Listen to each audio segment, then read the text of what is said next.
வணக்கம். இன்றைக்கி நம்ம பிரின்சஸ் ஃபுட் ஸ்டோரியில் பார்க்க போகிறது ஒரு ஸ்நாக் டைப்பில் சீஸ் டோஸ்ட். ஓகேவா? இதுக்கு தேவையான ingredients bread, tomato sauce, cheese, அவ்வளோதான். பட்டர் வந்து டோஸ்டிங்க்கு. இப்போ எப்படி பண்ணலான்னு பாருங்கள். இந்த ப்ரெட்டை நான் கார்னர்ஸ்லாம் கட் பண்ணி வச்சுருக்கேன். டொமேட்டோ சாஸ் கொஞ்சம் விடுங்க, ஸ்ப்ரெட் பண்ணிவிடுங்க.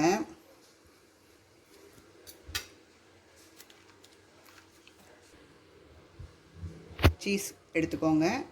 இதில் உள்ளே வச்சுட்டு அப்படியே க்ளோஸ் பண்ணிட வேண்டியதான். அதே மாதிரி இதுவும் டொமேட்டோ சாஸ் போட்டுருங்க. இப்படி ஸ்ப்ரெட் பண்ணிக்கோங்க. சீஸ் உள்ள வச்சாச்சு. அப்படி வச்சு ரெடி பண்ணிடலாம்.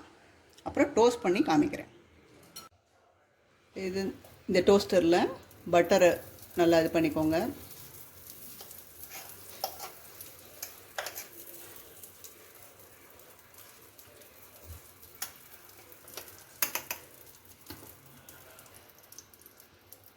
ப்ரெட்டை இப்படி வச்சுட்டு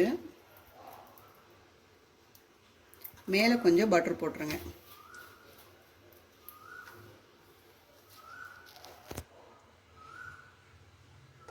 அவ்வளோதான். அப்படி மூடி வச்சுட்டு குக் ஆனவுடனே ஆட்டோமேட்டிக்காக க்ரீன் லைட் வரும். Cheese toast is ready. Enjoy பண்ணுங்கள்.